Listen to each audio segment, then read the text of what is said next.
Asante Sana. I'm actually really shocked to see lots of people here and a few names that I do know. I'm so glad to see you all.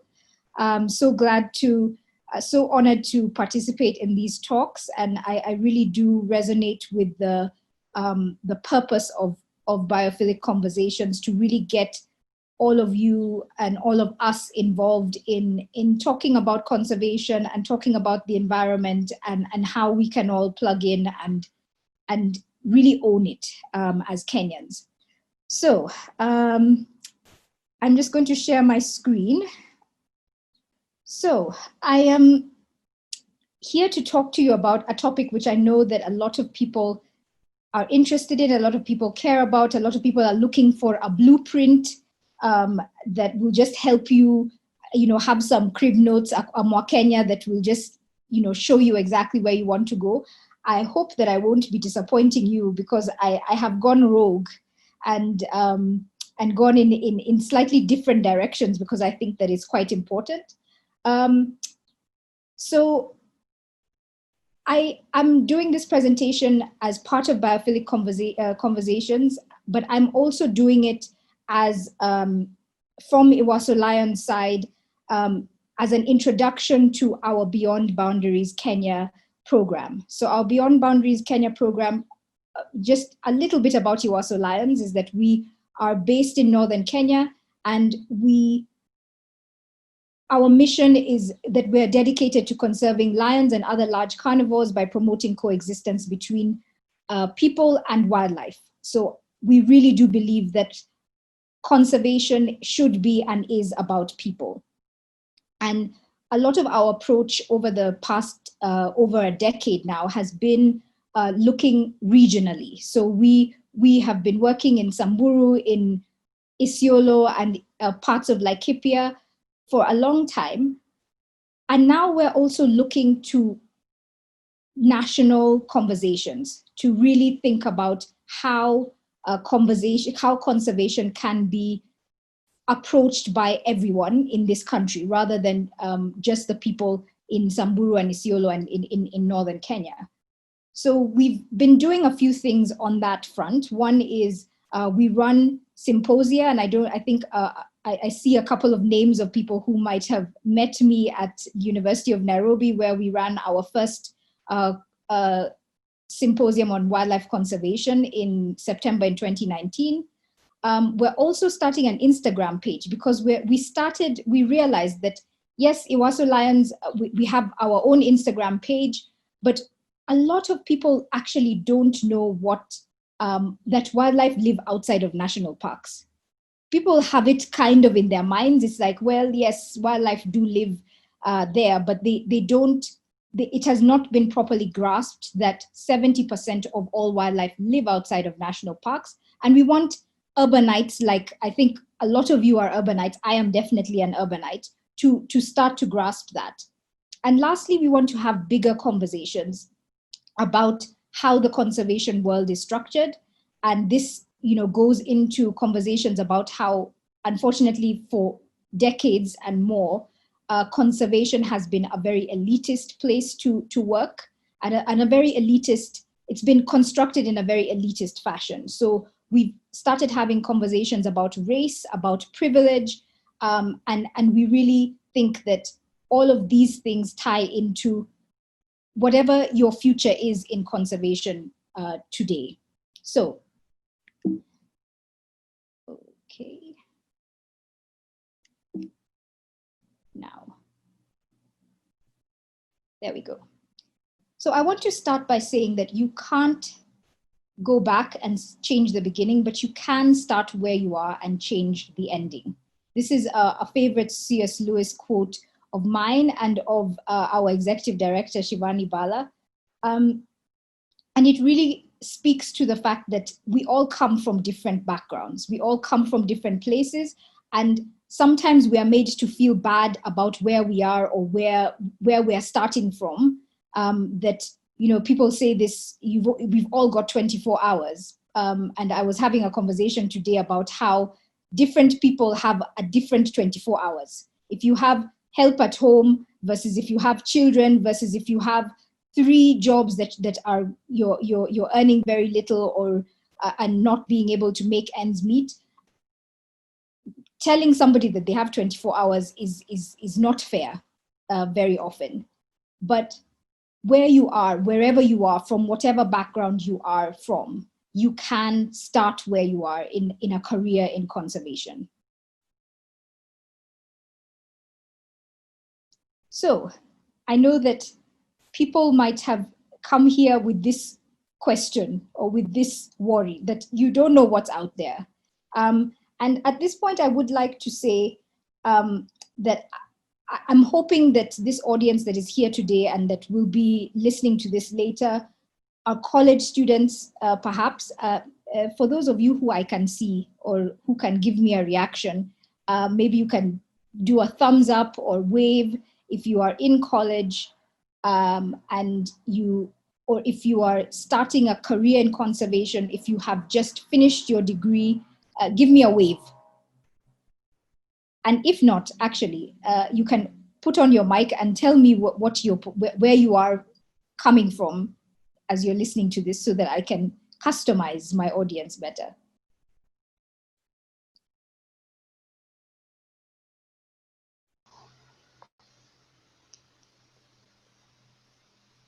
Is anybody going to tell me where I didn't see any waves, so now I'm worried that nobody listening here is in college or in university or in transition.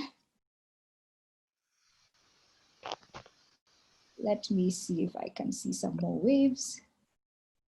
Oh, I see a wave there. There we go. Great. All right. So if you're launching into a career in conservation, this is really the conversation for you. Maybe you're about to start your journey, or maybe you are in a completely different field. That is also possible. And you are now looking for your place in conservation because you love wildlife, because you were interested in wildlife and wildlife conservation. Now, I'm making my confession now that I am rebelling from the exact conversation, the exact topic that I was given, which was just to talk about careers in conservation.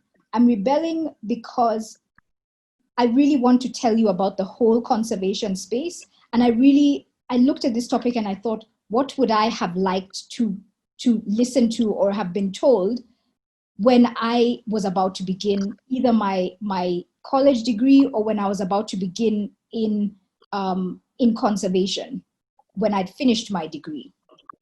So I'm going to be giving you a bit more on the context in which your career in conservation is placed. So I've split my talk into 4 parts: community, complexity, connection, and commitment.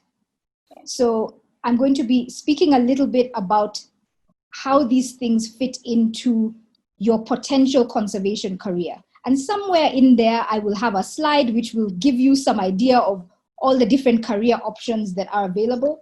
But if you are listening to the sound of my voice, it means that you have either a phone or a computer, and it also means that you have internet connection.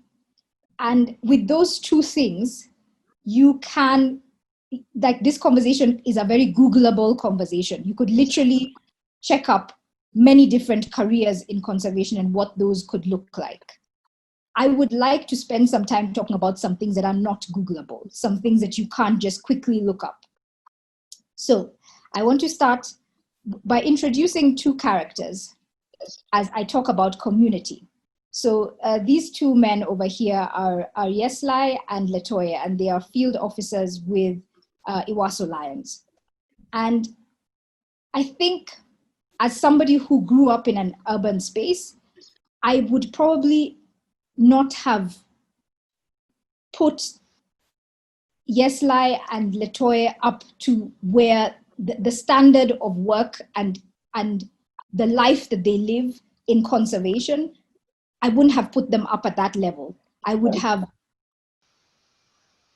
really are going to be the beneficiaries or the people who will be harmed by the work that we can do out there in conservation. So I start by telling a story.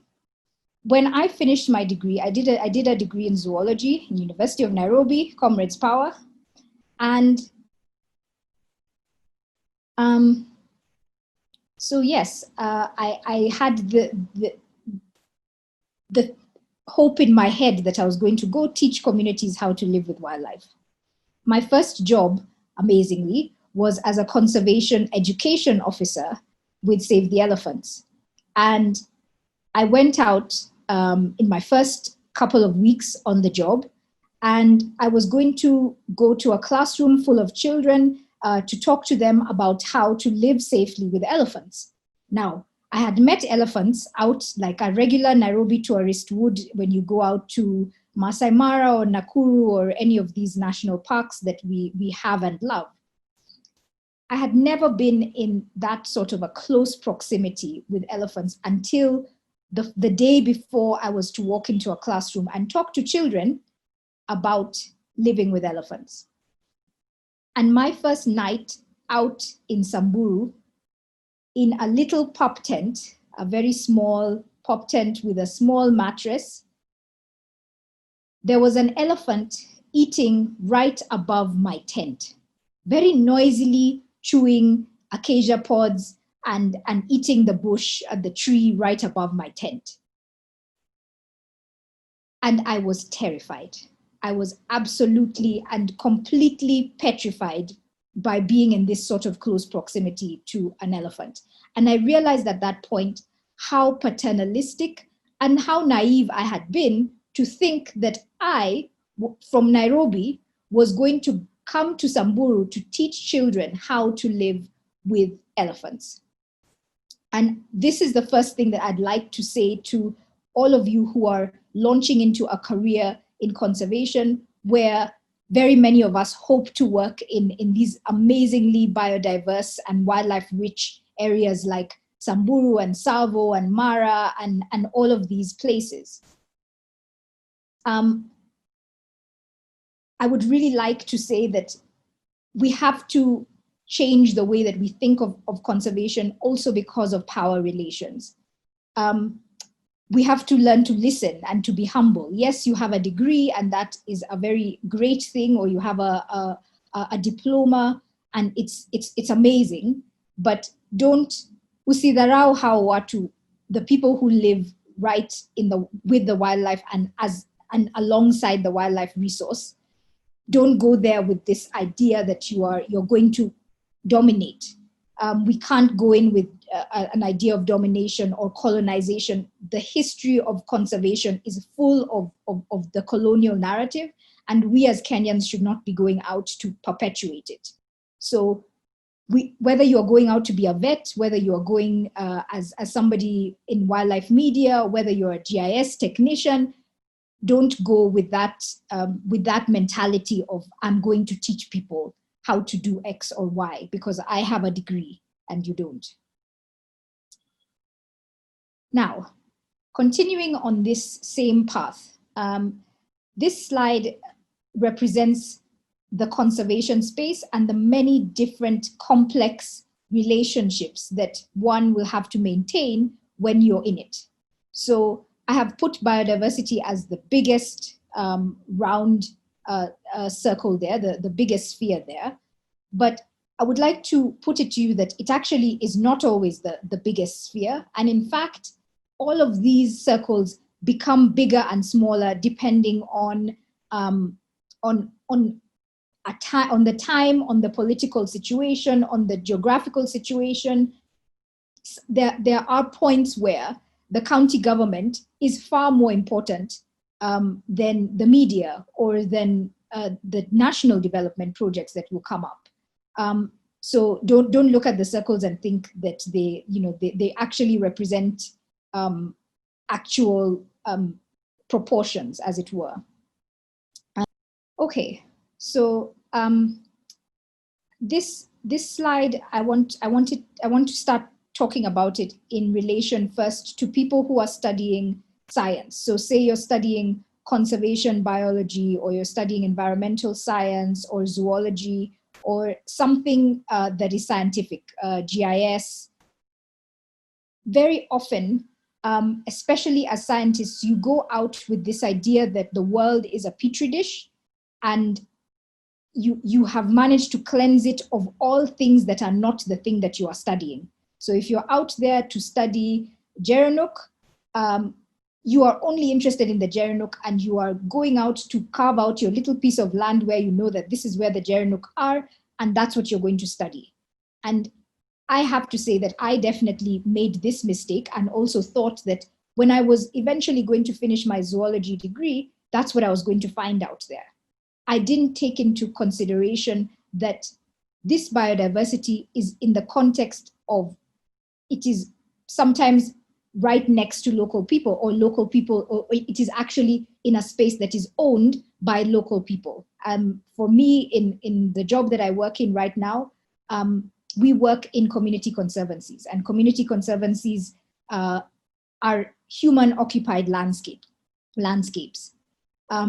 You're also going out there to, the county government is going to be part of your work, because they have plans for the very same land that you are coming there to study your Gerenuk in. The national development projects, LAPSET, SGR, all of these huge projects are things that are going to influence your work. Other NGOs, the tourism sector, the media, and donors. I've made donors a very tiny little circle, but very often donors wield a lot of power about what you do, what you don't do. And that is another conversation about how to kind of level that power relations. But the complexity of the conservation space is something that I was never told about. I learned about conservation. I learned my specific taxonomic units, and I did well, but I did not think about the complexity in which all these things that we're studying come in.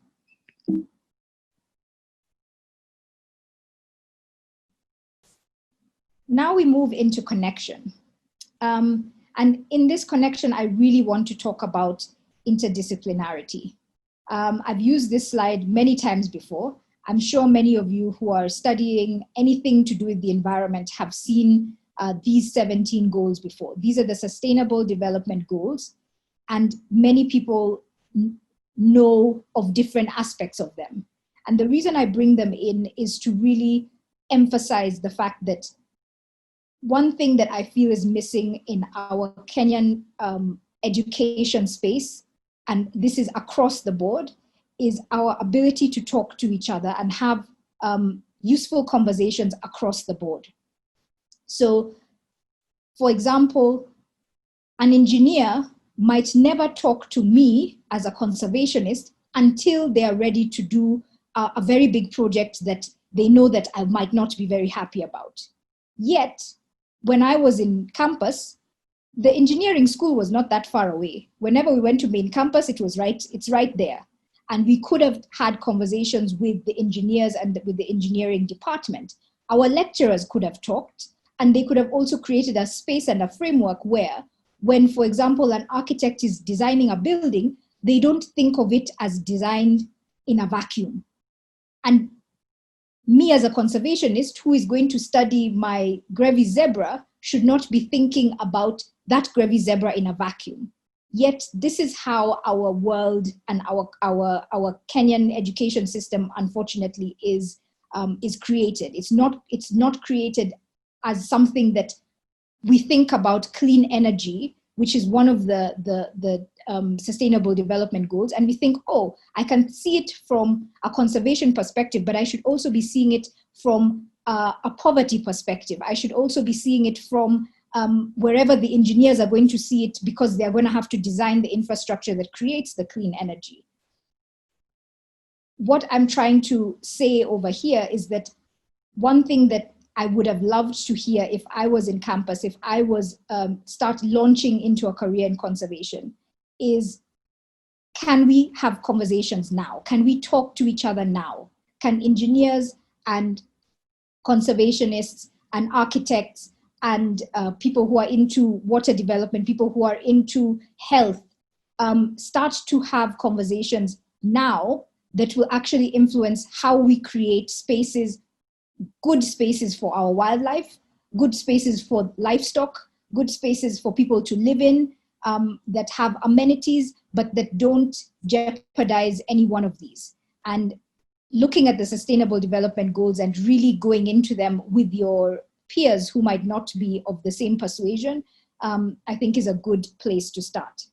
So at this point, I will do the slide that I'm sure you all thought that this whole presentation would be about, which is potential careers.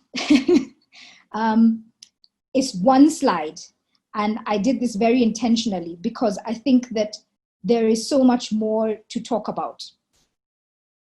I think a lot of people have heard of many different terminologies for a terrestrial ecologist, conservation biologist.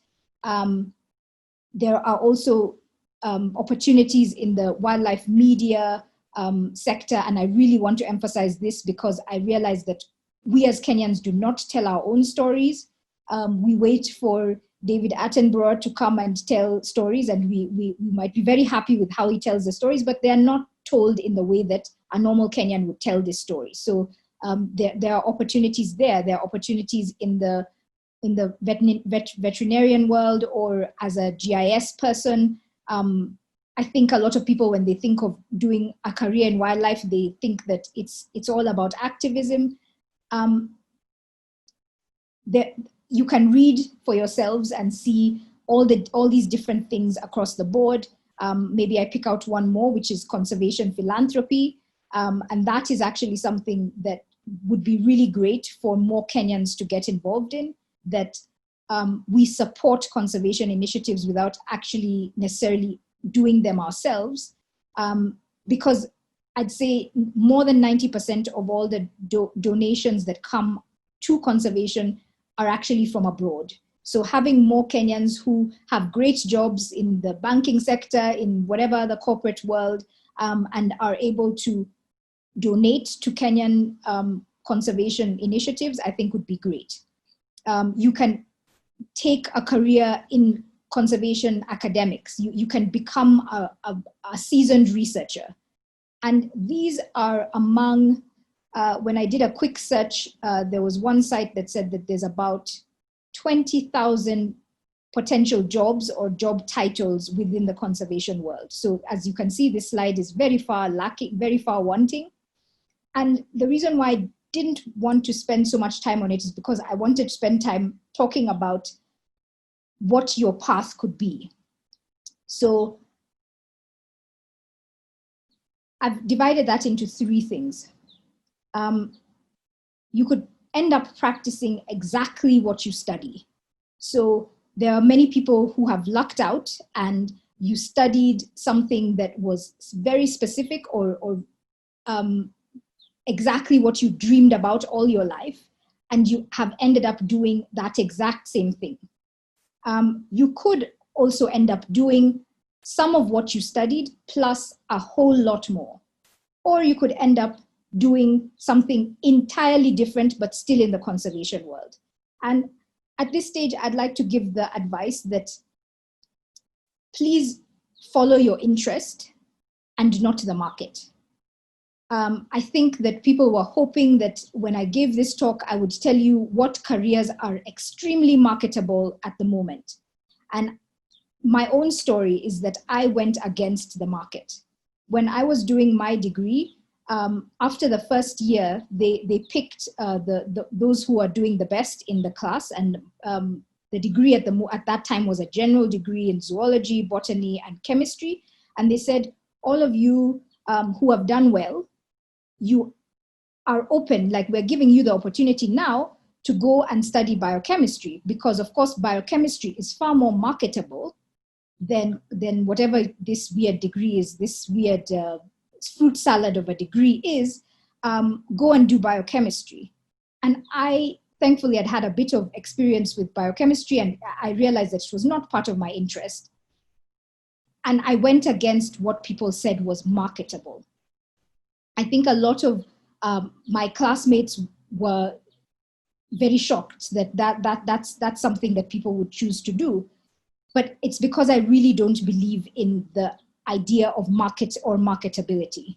I'm happy to have a debate with people who do, but I really think that it's far more important to follow an interest and see where that interest can fit in, rather than follow what you think is a degree that will get you a lot of, I don't know, money and power and opportunities. That may not be, there may not be as many opportunities as you think at the end of that.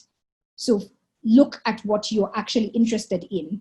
I think it's a lot more, a lot better use of your time. So,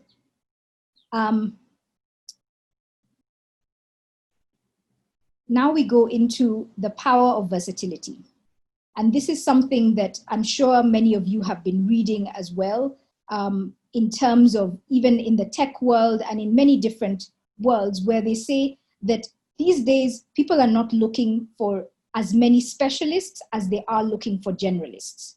When you are hired to a job, if you have many skills that can be used, that's probably a lot more useful than having only one specific, very, very niche skill. So create your own style. Let it be unique to you and let it resonate with others.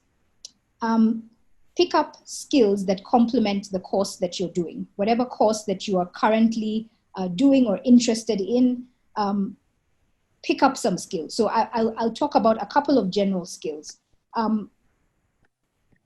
One thing that, and I'm speaking a lot to scientists, because that's what I started off studying, is that we were told that as scientists, you don't really have to know how to write very well. You just need to know how to put together your experiment, your methods, and your conclusion, and that's going to be the most important thing. But it's actually a very, very good skill to have, to be able to write well and to be able to speak well. If you are able to teach yourself to make presentations and speak in front of people, it's a very good skill to have, because you need it in very many different spheres.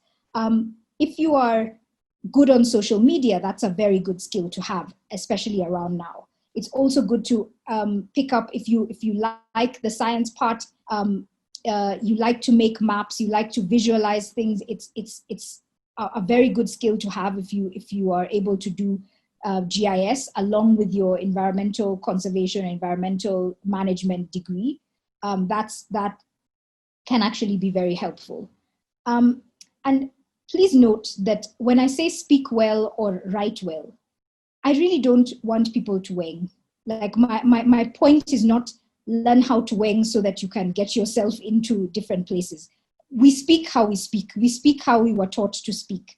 And the time for elitist models of conservation, where it is very important for you to have a wing so you can go and talk to some, I don't know, people from outside, that's the exact opposite of what I'm saying. In fact, at this point, Kenya and conservation needs to be for Kenyans by Kenyans. So when I say speak well and write well, if that is Kiswahili, if that is your language, the language of your ethnic group, do that, because we need more conversations about conservation, even on our radio stations. I don't like the word vernacular because it reduces the idea that your language is a real language. It is a language. It is not like a sub-language. So writing well and speaking well and picking up all of these skills that complement conservation, I think is a really good thing to do. When I was in campus, something that people did a lot was doing CPAs or ACCAs, accounting alongside of conservation. I think that was accounting is a very good plan B. And in fact, a lot of my classmates ended up going into the banking sector after they finished. So having a plan B is a great idea, but having complementary skills that keep you in conservation, I would say, is a much better idea. So now we move to commitment. So this is your commitment in conservation. I use this picture of these two women because these two women actually have very successful careers in conservation. The lady at the front is called Munteli, and the lady in the back is called Mparsore. These are our two Mama Simba coordinators. And you've never seen any two people with the level of commitment to conservation that they have. They started off their careers by demanding that we make space for them, by saying that they want to be conservationists and that they are just as good as the men. And they have since gotten educated because they wanted to. Munteli is the first traditional Samburu woman to learn how to drive. And she is an indomitable force. And they have both traveled the world. And by that, I mean, in 2019, we went to the US together. We went to 6 different cities across the East Coast and West Coast talking about conservation. They have careers in conservation. So when you see people walking around, don't think that they are shumi and that they don't deserve your time. These are people who have great commitment. And I'm hoping that you who's listening to me, who is here today on a Sunday afternoon, you have already demonstrated quite a high level of commitment, by the way. So I want to help us with how to follow that through. So tips and tricks to get you started. I might be talking to some people, and this might not be relevant to you if you've already finished your degree and you're now just looking to see where you can plug in. But if you're just at the beginning, a lot of these slides are going to be for you. So internships and volunteerships really help you understand the field. I can tell you from my own experience, one of my commitments to myself was that from first year, I would look for different opportunities. They can be in the conservation world. They don't have to be in the conservation world, but things that will help build up your skill set. I did marketing. It helped me, I got a little pocket money on the side, but it helped me gain confidence. So just usidharau hata hizo vitu ndogo ndogo, like just those small things actually make a very big difference. So doing those really help, and they really open up your eyes. There's experience is really the teacher of the world, and it will really teach you if you at least go out. You can read 100 stories about what a wildlife biologist does, or what somebody who is doing veterinary science will end up doing. You can read a lot about it, but if you can find ways to experience it, please find your way and go. Don't be intimidated. I think, again, because conservation has been set up sometimes in a very top-down manner, you always feel that you are beholden to somebody who has more experience than you, who has been there for a long time, and so you're very worried about sharing your ideas. Please don't be. Please push forward your ideas, see how far they can go, and don't be intimidated. There are very many amazing conservationists in this conservation field. Research people, see what different organizations are out there, what they do, whether they resonate with you and your own value systems. And be innovative. One thing that happens in our education system as well is that you believe only what your lecturer taught you is correct. And I think that happens from standard 1 up until the point where you finish. Open your mind, read more, and be innovative with that. Don't just put industry dogma up there. And be constructive and creative. We have a lot of this attitude of, I'm in third year, I haven't got very much experience, what can I possibly do? And that's not a good attitude to have. You need to really try and push forward. But as you push forward, please be kind. Remember that wherever you got, however you stepped on the next stair that you've gotten to, you've probably had some help. So be humble with that and be kind to others as you continue. So I'm sure this is another much wider topic, but I wanted to cover it as a very important skill that I believe that one needs to get your foot in the door. if you're going to try and get yourself a job, if you're going to try and get yourself an internship in different organizations, even if it's just to learn, it's really important to write a good cover letter and a good CV. So I'm just going to cover very briefly cover letters and a couple of the do's and don'ts, because what I've seen as somebody who's on the other side of reading cover letters is that a lot of the time, this is not something that's taught in school. And so you don't really know how important it is. And so you do not then put your best foot forward.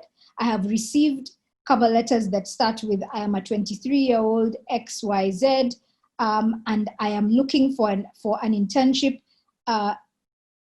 in order to complete my degree, not because you want to, but because it is needed in the completion of your degree. That for me is the most off-putting thing that I can read, because it means that you don't really want to work for this organization. You just want to occupy space. Wewe unataka tu kiti.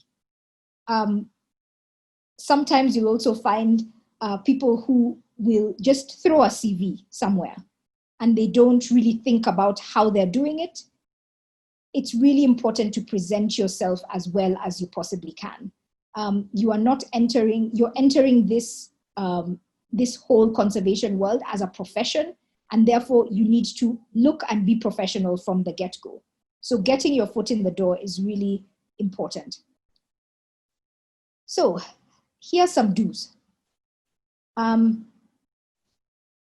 I have read very many CVs. I'm starting with the make it unique. I've read many CVs and cover letters that say things like, I really want to work with your organization because your organization really has shown me that the industry is a good industry, blah, blah, blah, blah, blah. I can already tell that you've not read very much about the organization that you've applied for, and that you've copy-pasted this cover letter over and over and over again without really researching the organization that you're applying to. So please research the organizations and see, maybe you can even make a call and say, what appears very important to you guys? Is it the experience? Is it CVs? Is it cover letters? There's some organizations that maybe cover letters won't matter that much, although it's just good to have a good neat one and a good, a strong cover letter.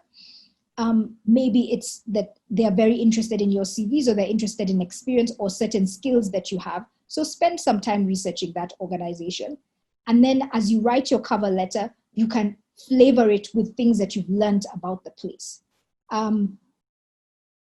If you're applying to a research organization, you can look up publications that they've done. If you're applying to community conservation organizations, you can look at the stories of success that they have, so that you're able to flavor your cover letters, your CV, even your own interview when you finally get to it, with not just the mission and vision of the organization.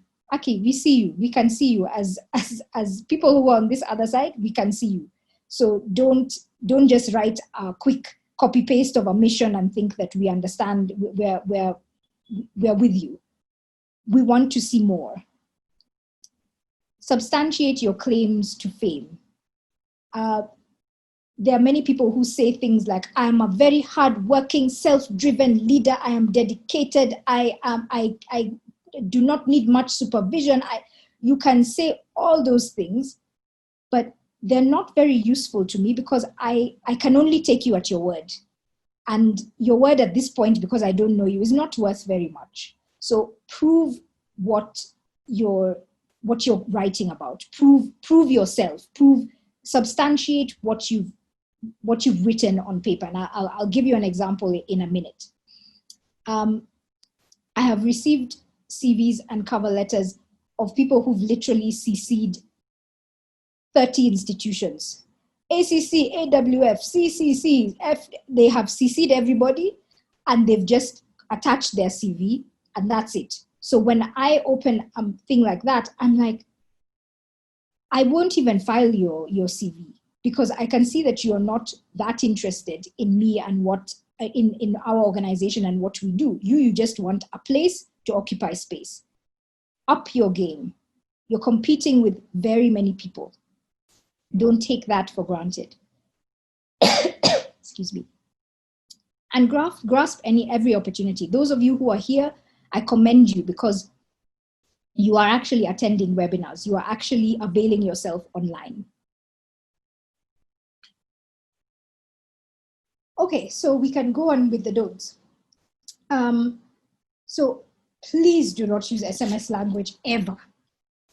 I have received a message with I like to, with two written as a number, I written as a small I, non-capitalized. These are things that just show that you're not putting your best foot forward. You're not being as professional as you could possibly be. I've already gone into talking about how don't copy paste your cover letters. Everything should be unique. It takes time, but it's worth it. Don't be afraid to talk about what you're passionate about. And this I speak very seriously to Kenyans because we don't think that our passions matter. Whereas when you look at the Western world and people who write CVs to us in Kenya, they write a lot about what they're passionate about. And it's a joy to read that you're passionate about certain specific weird things. Don't be afraid to talk about that passion. And don't consider your life too mundane to talk about.